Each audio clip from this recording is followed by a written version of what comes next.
Yo, what's going down, good people, man? This the kid DC Wrestling, and I am back once again, man. This time for my official preview and predictions for AEW World's End. Before I get to AEW World's End and my picks for the show, I just want to make a few disclaimers here. Uh, this Sunday and Monday, I will be dropping my 10 best AEW matches and 10 best WWE matches of the year. As a matter of fact, I actually already pre-recorded those videos, edited, saved up. It's in the vault. It's ready to go. And I'm going to have those premiering live on the channel. The AEW one's going to come out on Sunday, and then the WWE one's going to come out on Monday. You know, kind of like how I did last year, and I think if I did it the year before last year. But nonetheless, it's gonna be good videos and just another really cool way to close out 2023 with the bang. And as you can see here, this is AEW World's End, taking place on December 30th. This is the final AEW pay-per-view of the year. And so far, as of the making of this video, there's technically 3 matches. 4 if you want to count Edge versus Christian Cage. I know Adam Copeland called out Christian Cage for Worlds in a steel cage match for the TNT Championship. So if that match is confirming and it is taking place at this show, I'm actually do think Adam Copeland might actually win. I do think Adam Copeland will beat Christian Cage if that match is to take place and will become the new TNT champion.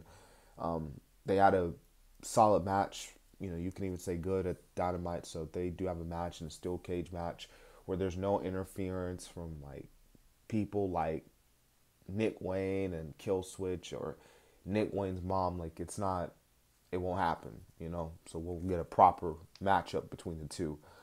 But like I said, we don't know if that's confirmed yet. But if it is, then there you have it. And then there was a tag match that was supposed to take place at this show. Ricky Starks and Big Bill versus the Golden Jets, Kenny and Jericho, but then Kenny got hurt, and Kenny's out indefinitely. We don't know how long Kenny's going to be out. All we can really say is we just hope Kenny gets better, and when he does come back, he's 110% better than he ever was before.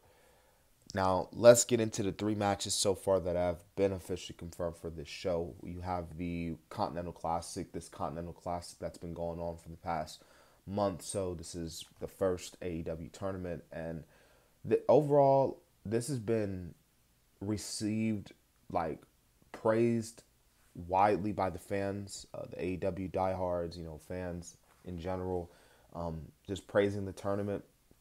And I gotta say, the Continental Classic had some pretty good matches, obviously, and you could definitely see that the fans love it. One of my favorite things about the Classic has been the promos. Actually, I've seen a lot of the promos cut backstage, being shared online, social media, and I'm like, man, these promos are really, really good. Like promos from Brody King, obviously Eddie Kingston, Bryan Danielson, etc. And so, yeah, I do think this tournament is going to be a yearly thing. We all know how Tony Khan, loves the fans. So clearly, this is something that he's going to probably do every year. But we got the finals. This is for the inaugural Triple Crown title, which is featured in the New Japan Openweight title, the Ring of Honor title, and the newly AEW belt. And it's going to be majored into one. Now, we still have this triple threat match that's taking place between Jay White, Swerve, Jon Moxley, and the winner's going to face the other side in the finals. I'm just going to go ahead and say that I think Bryan Danielson is going to be in the finals of the Continental Classic. And if I had to pick a winner between the 3 men, I'm going to actually say it's Jay White. I think Jay White pulls out the shocker. And I think you have Jay White and Bryan Danielson go at it. I feel like we've never seen that matchup before. We've seen Danielson versus Swerve. We've seen Moxley and, Danielson, again, Danielson versus Swerve. So I think Danielson and Jay White would be like a little fresh little matchup. Very interesting. And I do think Bryan Danielson wins. I do think he wins somehow and he becomes the champion, the inaugural champion. So, yeah, we'll see how it goes and we'll see what happens. Okay, so Now we got the women's match. This is for the AEW Women's World Championship. This is Toni Storm defending her belt against Rio.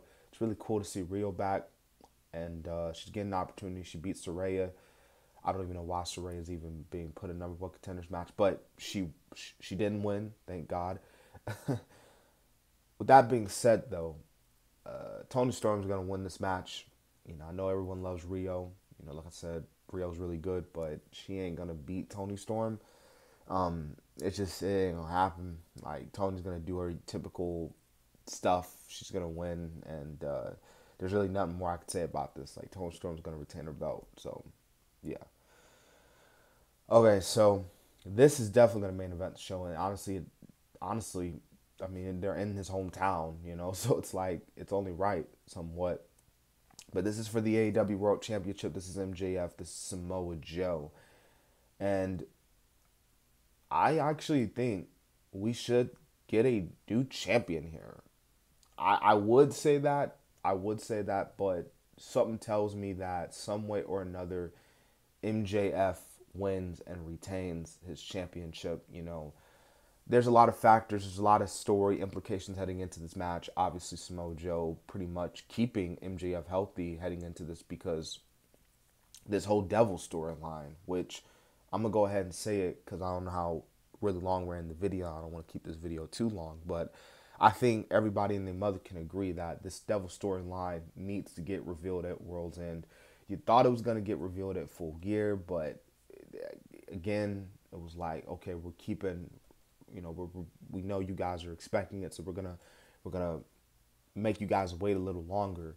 But a lot of people have been becoming really uninterested in this devil storyline. Like people are like, dude, like, oh my God, like just reveal who it is. Like, is it just reveal that it's Jungle Boy? Just reveal that, just do the reveal.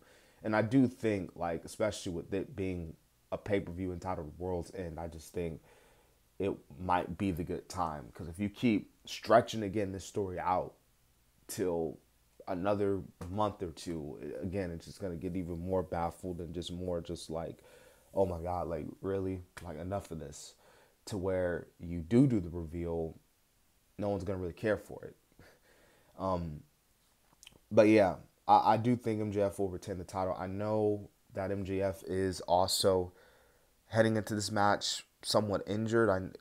He hasn't really wrestled at all actually since the pay-per-view and Full Gear because he got injured in that match with Jay White, and they've been pretty much like keeping him off. So you have that being a factor as well, that Samoa Joe could very well win the title.